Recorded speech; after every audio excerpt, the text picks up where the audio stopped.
job I did before, while there was a lot of money to be made, was a lot of stress. A decision that I might make might involve several $1,000,000. I wouldn't know if that was the right decision for 4, 5, 6 months down the road. What I get now is I know in 10 seconds if I'm on track. How do you tell your children that you're choosing a service job over an executive career? In 1980, Paul Paz walked away from the corporate world and fell straight into the ultimate ego trap. But while his peers saw a disappointment, his child saw a hero, documenting Paul's journey in a 4th grade essay titled The Waiter Artist. That one essay didn't just save his confidence, it redefined his life. Today, the man featured on 2020 and the Wall Street Journal joins us to prove that leadership starts at the table. We're letting go of what everyone else thinks and cooking a dish born from a father's heart. 3 Hangry Kids. I find waiting tables is like being a conductor of an orchestra. The only difference is with every table is a different tune, it's a different melody, it's a different beat, and you have to be able to orchestrate each one of those to their beat, not yours, but their beat. Okay, please welcome to the show, Paul Paz. Hello. Oh, Hello, sir. Thank you for having me. Oh my goodness! Thank you so much for coming. Thank you, Chris. You know, we've been talking about this for a couple of months now, man. I'm super excited to have you on the show. We talked about, let's just kind of get into the meat of the conversation here. You talked about back in 1980 when you first started waiting tables. You considered it a mental vacation. Yeah. Tell me about that, man. I had been working as in insurance for 10 years, really successful at it, from Portland, but ended up in San Francisco as a group service sales claims manager for John Hancock Insurance. Big office building, fancy car, living the dream. Had a life change, was getting divorced, becoming a single dad. Came to a point where I really did not like insurance anymore. I had decided I'm leaving this. So I quit everything, sold everything, moved back to Portland, lived with one of my brothers. I got 4 brothers, I'm the oldest. And it was that moment, and we all have this moment in our lives. It's very clear what I do not want to do, but what am I going to do? Man, it's kind of up for grabs. Kind of hid out for about 2 months. I was struggling emotionally, mentally, probably close to a nervous breakdown. My family and friends got after me and said, listen, Paul, you got 3 kids, you got to get a job, and you got to get back on track again. Unbeknownst to them, they didn't realize I was not going to be doing insurance anymore. So I was looking through the newspaper, a local company, a local location of TGI Fridays. Washington Square was hiring waiters. And I dined at a TGI Fridays when I lived in the Bay Area. That was a nice place. I thought, that's what I want. I want an easy job. I want a job you can teach a monkey to do. So I go down and I applied. I lied a little bit and I got that dang job. So I'm excited. I've got some direction now. I got a job. I'm going to get some income and, a new path of whatever. I went home to tell my brother and his wife where I was staying, that I got a job. And so, hey, I got a good job. And they lit up. Oh, God, finally, Paul's got it. What are you going to be doing? I said, well, I'm going to be a waiter. I wished I would have had a camera to capture the looks on their face. It was like, really? Jeez. I didn't realize then at the moment that having a waiter's position, unfortunately in American culture, is not really considered a legitimate career. No matter how much money you make, and I know some waiters make 6-digit incomes, but just by the culture factor, there's this thing about being a waiter means you're a servant to somebody. No. None of us are servants to anybody. We serve people, yes, but servants to no one. And that's how it all began. Paul, you have tons of accolades on your wall at home, and I think many of us do. Kind of reminds us of what we've been doing over our lifetime that was important to us or meaningful. But there's one that really stands out. You told me it's titled Waiter Artist. Yeah. Tell me about this. This, I'd been waiting tables for a couple of 3 years or so, and I had some ego problems about waiting tables. And it had to do with what my children thought of me, being a waiter, versus the insurance executive guy, that I'm a waiter now. And he had written a paper in the 4th grade, my oldest child, about me and what I did for a living, and it was titled Waiter Artist. And the highlight of that piece is he talked about the fact that he wanted to be a waiter someday too, purely because of the fact that I loved him. And that changed my life as far as my perspective on being in this path of hospitality, of being a waiter. And that's when it clicked in me. I need to change my perspective to become a professional at what I do and to elevate my own ego or opinion of myself, self-esteem. And so from that point on, I knuckled down and I went, okay, if I'm going to choose to be in this business and choose this trade, this craft as serving others, being a waiter, being a server, then I want to be the best. And so I immersed myself into waiting tables. I'm not normal, for sure. I went totally bonkers. And I'm glad I did because, one, it enabled me to provide better service that I wanted to, because in hospitality, it's about making people feel welcome, safe, making them feel better, having an emotional experience that they didn't expect, that facilitated their purpose for why they were dining out, not just selling them stuff. That I got huge satisfaction and gratification from. It also increased how much money I was able to make. It also enabled me later down the road there. This is 1980, I got the first waiter's job. 20 years later is when I started my company, Waiters World. And my reason for starting Waiters World is that I'd become very experienced in being a trainer with the organizations I was associated with. But what I was seeing is so many of my peers were unhappy with what they were doing. Some even embarrassed. They weren't making enough money, and above all, they weren't having any fun at all. And I thought what I wanted to bring to the table and share with others is my life experience of this is fun, this is a fun job, but you have to be prepared, and you also have to change your thinking and your perspective about yourself and your own self-esteem. And I even had a company motto with Waiters World, and it was, in this order, make it fun, make it easy, and make some money. When we've been talking via email, you use the term ego trap. Oh, yeah. What does that mean exactly? Ego trap is, well, what happened with me is the response to some of my family and previous insurance executive people that I knew. They were shocked that I went from junior executive to waiting tables, low life, loser, you don't have any ambition, you're not smart enough. And that kind of clung to me for the first couple of years, especially because I was learning, which involved a lot of errors and a lot of mistakes. And once I got a grip on the fact that what I was selling was hospitality, was comfort, was shelter, emotional shelter. Besides the good food and the beverage and the ambiance, is that people would come to me in my station, my office, to my tables to get away from all the stuff that was weighing on them outside. So the meal period of 30 minutes, 90 minutes, I had all these positive resources that I could facilitate for their purpose of being there. They just had an anniversary. I can help you celebrate that. I just got a new job. Let's make it fun. It's my birthday. Let's really celebrate. I just got fired from my job. Okay, you just need a little comfort, a little quiet, a little bit of space.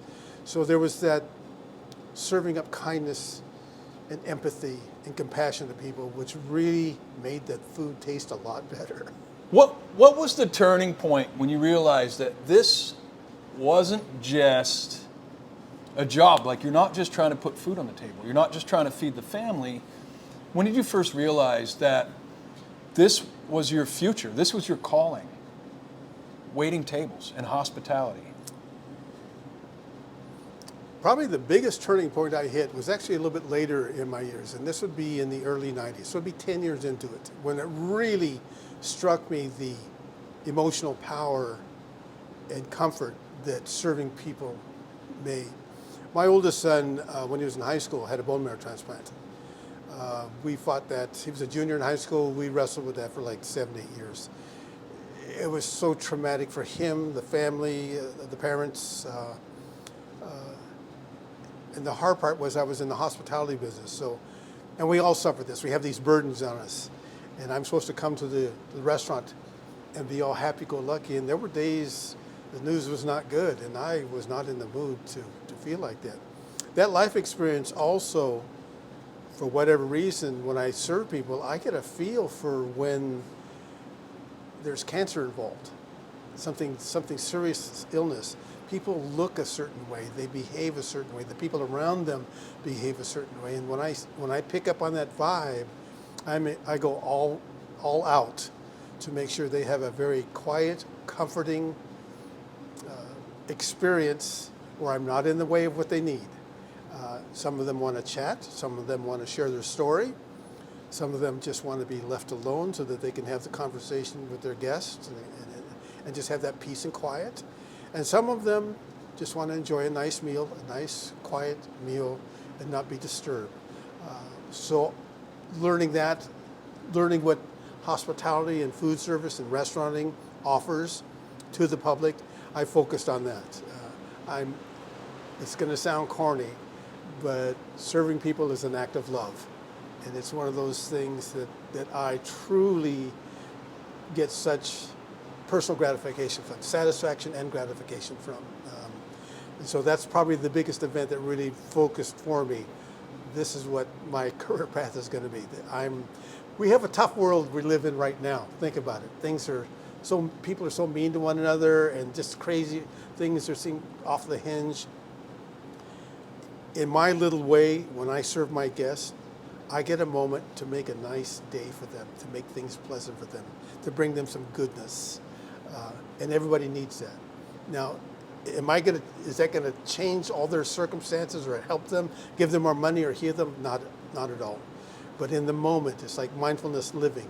In the moment, things are okay, because in the moment, you're enjoying your life. And that's what I really enjoy doing. So, Paul, you drove all the way out from Portland in a rainstorm to be on this show today, and I have one big question for you right now, and that is, what do you want to cook? I have a dish called 3 Hangry Kids.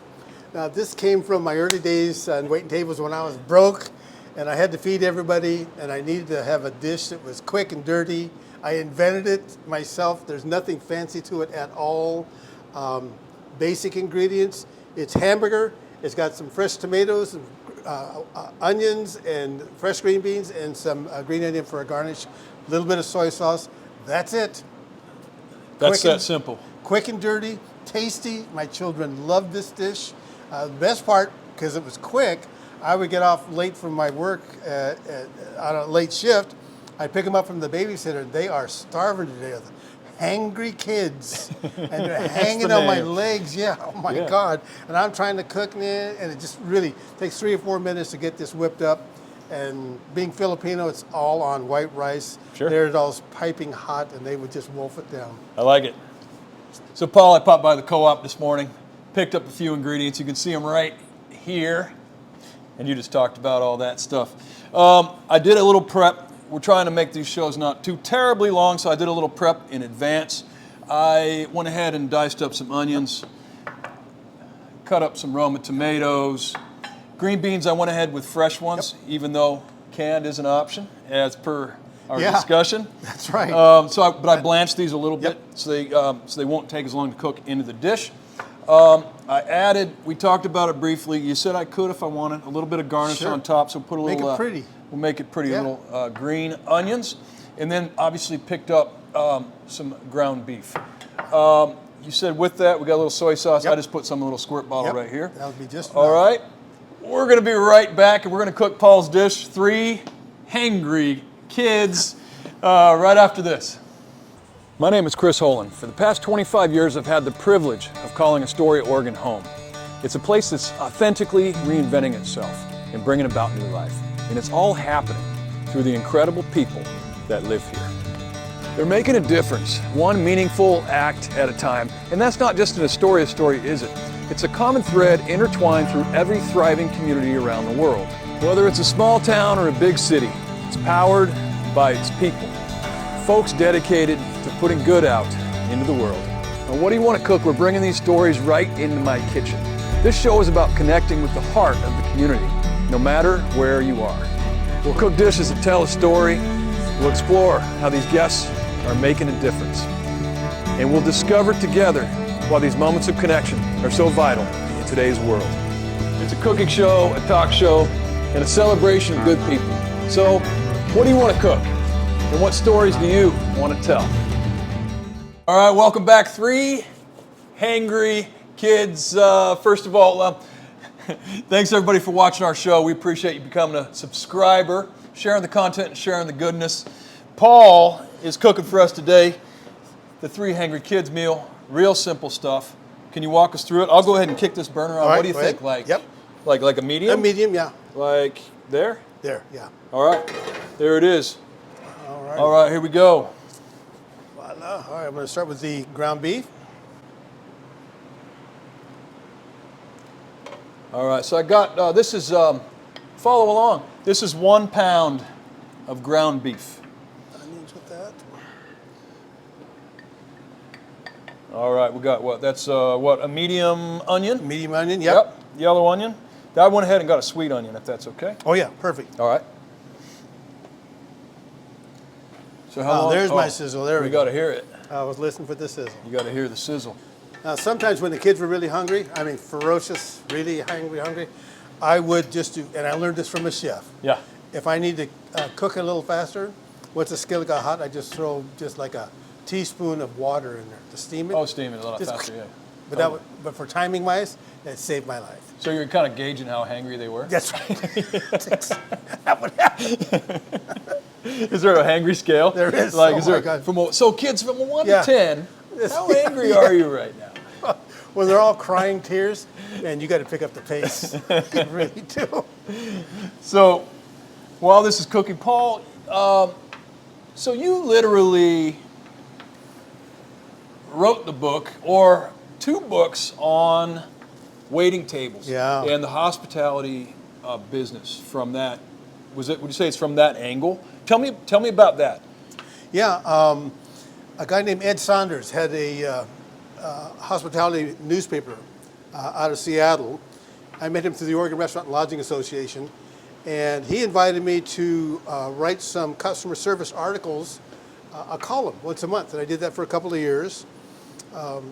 That moved into him inviting me to write a book about waiting tables, and I thought, I was totally shocked. Yeah. I mean, who the heck? Had you told me, 40 years ago, or whatever, 20 years ago, that I would get invited to write a book about waiting tables, I'd have laughed in your face. Is that another would you say it's another milestone? Like, Yes. wait a minute, it reinforces like all Oh my gosh. what Oh your my- career has meant, oh my like gosh. truly meant, right? Yeah. And it turned out there was like 4 authors in the book. The section, which is the bulk of the book, is specifically about waiting tables, is material that I wrote. The others had different aspects to the content. But yeah, the first one was so successful, we went for a second edition called The Professional Waiter. First one was Service at its Best. But yeah, that, again, for me, professionally, that kind of really elevated my status, if you will, as far as being a professional, an expert, if you will. Right. But ironically, it's about waiting tables only. The textbook is for college culinary programs. Okay. And being a textbook, again, makes it even more remarkable that it's about waiting tables only. It's not about how you cook a dang thing. What are we looking for? Just a nice, good brown to it. Okay. Want to get the onions to break down just a little bit more. We're getting there. So was this before or after you started Waiter's World as a business? Or did this help inspire that? It'll be right at the same time. Okay, right at the same Yeah, time. because the first edition was in 2000 for the Service at its Best. And that's when I went super professional, or went into the consulting side of it, and started Waiter's World. It was kind of interesting too, because that also elevated my brand recognition within the Oregon hospitality industry as well. The Restaurant Association, I did a lot of work with them subsequent to that for conferences and special events. But that put me in a position where they invited me to serve 2 positions initially I was on the board of directors for the Restaurant Association. Later on in my career, probably in the last 10 years, I was also on the board of directors for their Hospitality Foundation, which is the educational arm of the Restaurant Association. Yeah. But it really raised the banner as far as me coming to the table with very specific tableside tactics, skills, techniques, which was, for me, it was fun. It was a hoot. I mean, and I never thought that what I did was that remarkable. I always thought, well, aren't you supposed to do that anyway? Right? Yeah. That's the difference, Yeah. right? That's the difference Yeah. between like realizing that I'm a professional waiter. That's Yeah. what I do. Absolutely. It's a craft. It's a trade. You don't walk in and just do it. You have to learn it. Right. And it takes time. It does take instruction as well. I mean, for so many of the restaurateurs out there, you need to have some sort of structure to what you want the staff to produce for your guests as far as an experience. We have a lot of people that come to our industry that are high school. This is their first entry-level job. But what's really fun and exciting for me is to go to ProStart programs, culinary programs here in Oregon, and describe the other options, the growth directions that they can get in jobs and careers. So many of them are only familiar with, well, I'm going to be a host, I'm a busser. Like beyond the walls of the traditional Yes. scope of what a restaurant work Exactly. looks like. And as I tell them, I said, if you learn the basic of this industry, if you worked every single position within a restaurant, you would know how to run a business on your own. Yeah. I mean, from the management on down.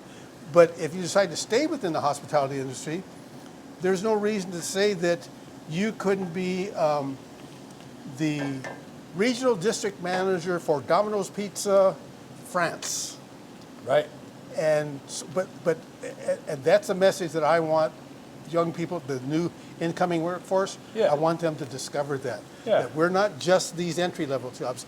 We give you the foundation to get any job. All those basic employability skills. We train half of the American workforce in our country. They come to us in their teens. They learn these basic employability skills. Half of them do not stay with our industry, but we give them the basic employability skills. And that's where we make a huge difference on the American economy at large. That's huge. That's huge. Yeah. That's big stuff. The waiter's world, your textbook, working at trade shows and stuff like that. You know, I thought it would be, my wife and I have been going through a lot of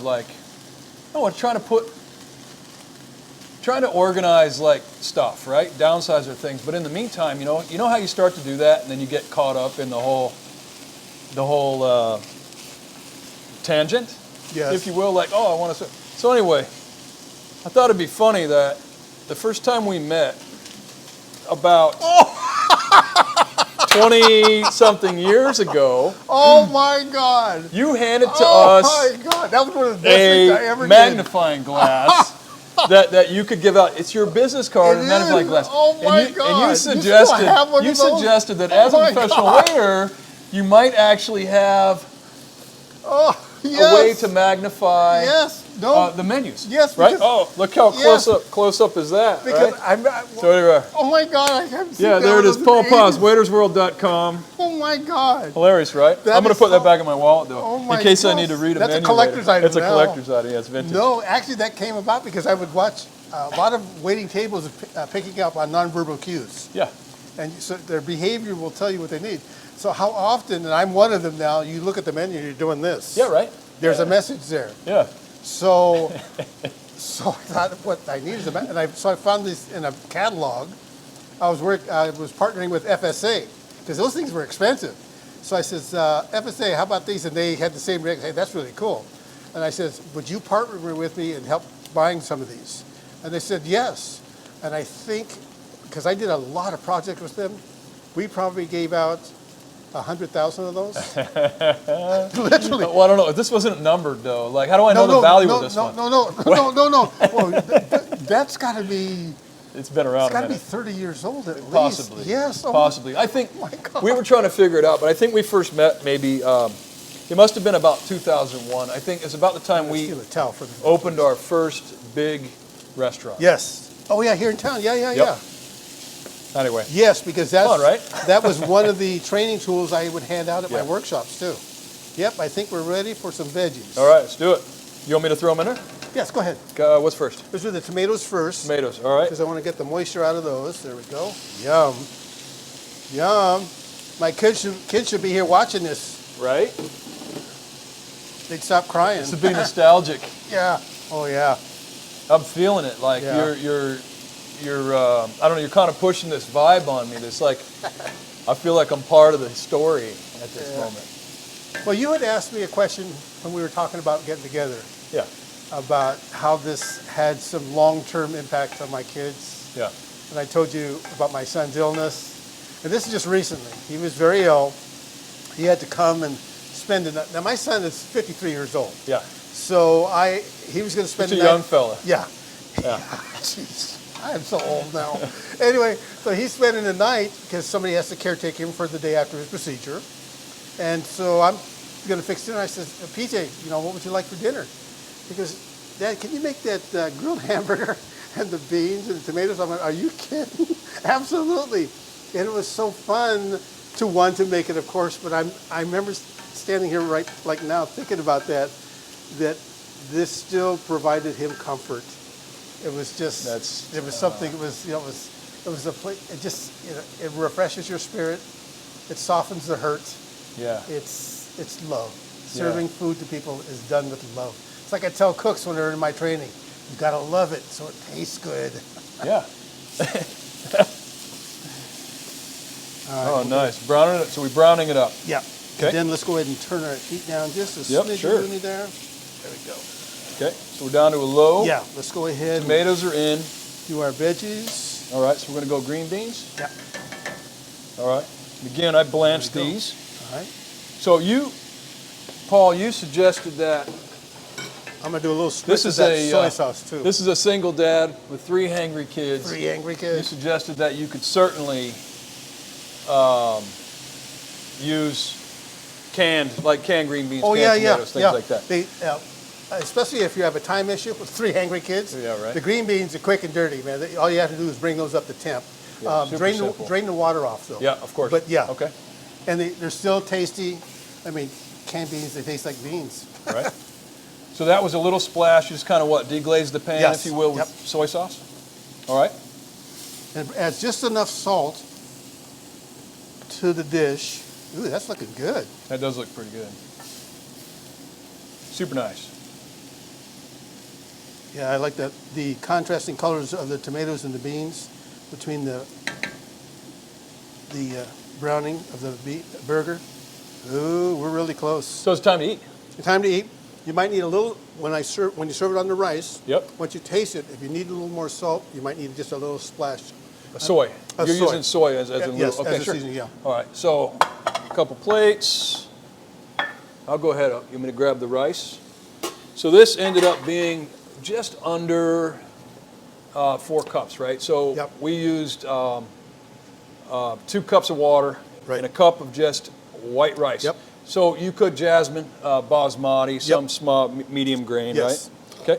A little bit of fluff. A little bit of fluff in there. And maybe. All right. Yum. Is that all right? Like that. Yep. We'll save that because we're probably not going to be enough. We'll need to eat more because it'll be so delicious. And you said taste it. So I did season the water. Oh, that's right. Yeah. You're good. I'm pretty happy with that. You're good. Are we good to go? Do it.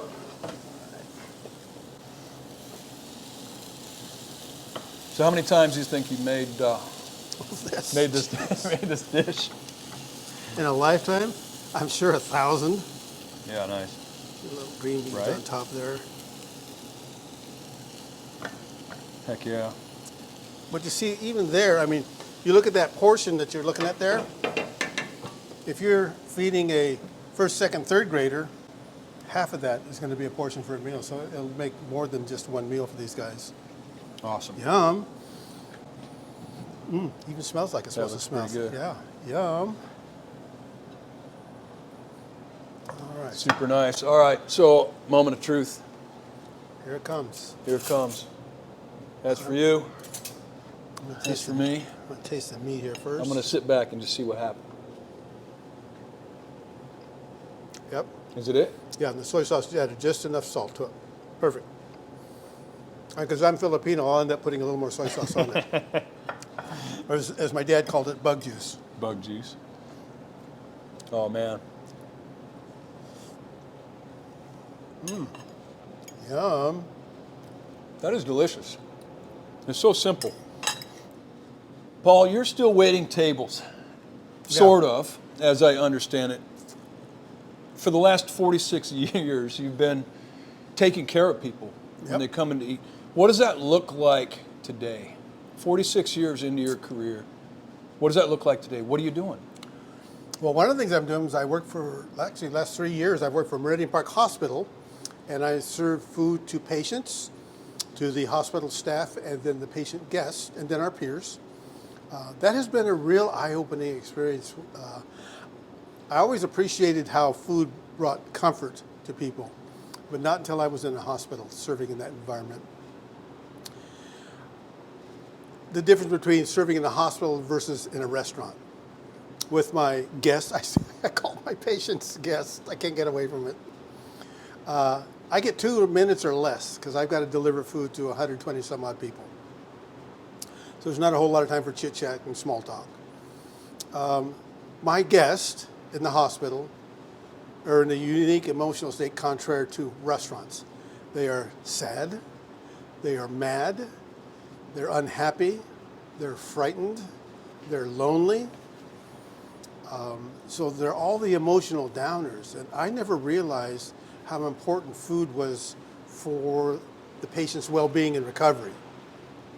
And ironically, in the hospital, if you think of all the hospital staff that the patients engage daily, the group that they see the most often, routine times, other than perhaps the nursing staff, is the food delivery staff from the kitchen, food and nutrition department. But our opportunity to bring well-being to them in the form of food is astonishing. The first time I realized the comfort that it brought people, I'll tell you 2 stories. One had to do with the very first time to use a hospital tray, got the heat cover on the top, plates on the warmer on the bottom. And this woman had ordered a pizza. We made a little pizza. You could custom design it, depending on your diet. So I walked into the room, and there's an older woman, and she goes, "Have you got my pizza?" I go, "Yes, ma'am, I do." So I set it down in front of her, and I took the cover off, and she literally did this. She went, "Oh, my pizza." And I'm watching this. I get goosebumps every time I tell this story. And I was stunned at her emotional connection with that food. And for a moment, what I saw was not a person in a hospital who was sick. I saw a woman who was with her food, who was so excited to have it, the anticipating of taking that first bite. So for her mind, she's not in the hospital, she's not sick. And I went, whoa, I get to bring this to people. I'm going, what an opportunity. The other situation was, I was delivering a dinner, had mashed potatoes and gravy.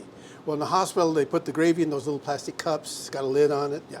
So I take the cap off, and I'm watching her. She's very, very ill. She came in twice. She ultimately passed away. So again, my relationship was quick, but she was there for a length to say we kind of got to know one another. Anyway, so I bring in her dish. I set down the tray, and she's kind of half laying back because she's extremely weak. And I looked at her, and the first thing I learned in watching her, as I could tell by her weakness, there was no way she was going to be able to get that cap off of that gravy. So the lesson I learned here was dignity. Rather than just doing it for her, I said, would you mind if I took the cap off the gravy for her? Oh, no, that would be nice, very quiet voice. So, because she's laid back, I took the cap off, and I had to kind of lean into it to pour it on her potatoes. So I start to pour it on her potatoes, and we're like this far away. I start to pour, and I looked at her, and I said, would you like me to make you a volcano? Oh my God, she looked at me, she started laughing. Because as children, I remember this, when you got your mashed potatoes, you always took your spoon and you made the hole for the volcano, and then you poured the gravy into it. And she was so thrilled, and the gravy's running over. But again, it was one of those moments I'm going, this is a killer job, man. This is the best freaking thing ever. Right. Just to bring comfort and to be part of that and to bring a little bit of joy. And again, for that moment of her laughter and giggling, she wasn't sick. She wasn't in a hospital. It was her and her food. So these have been extraordinary experiences, serving food in a hospital versus a restaurant. Restaurant is a lot of entertainment, if you will. Yeah. But this was so personal. There's nobody but me and the patient, so it's not on display for anybody to observe on the outside. So very, very intimate experiences with food providing comfort to people. It's been very rewarding. Best part of my job. It's like I had another time, I was working the grill, and the nurse came down and she was hungry. You know how you get hungry and you can't figure out what you want, and you want something interesting, and it's a cafe, hospital, you don't have a whole lot of choices. Oh, what's the grilled cheese sandwich? Oh, it's pretty good. I'll make it from scratch for me. Okay, she wasn't excited. And so I made the grilled cheese sandwich. It was a simple, basic grilled cheese sandwich that I put it up on the counter. She looks at me and goes, well, I says, you know what? I'm going to make this taste better for you. She goes, you are? I go, watch this. And I go, and she starts laughing. She starts laughing. Just like that. And Simple as a smile, right? She was so sweet. She goes, thank you. I needed that. Oh my God. I have had so many just little moments of, again, serving people food with kindness, with love, with empathy. Make the world better, one guest at a time. Paul, I don't know what to say. I love This you, is man. I love you guys. You're the best. we're on this we went on this little emotional roller coaster together, And I couldn't agree more. I mean, about this business, it's not just you're not just making a living, man. You can actually make a big difference in people's lives, whether they're eating in your restaurant or you're serving them in a hospital bed. It makes all the difference. I appreciate so much you took the time to come out here and hang out with me today. My pleasure. It's fun. And talk about the 3 Hangry Kids meal and your life and your story and your legacy and another 40 years of waiting tables you got ahead of you, right? And the legacy that you're leaving behind to thousands of people that you've touched their life. So, thank you so much, and to you, thanks for watching our show. Thanks for subscribing. Thanks for sharing the stories with your friends. We appreciate it very much, and this has been a really big honor, Paul. Thanks for joining us on the show again. I love you guys. You're the best. Thank you for watching. What do you want to cook?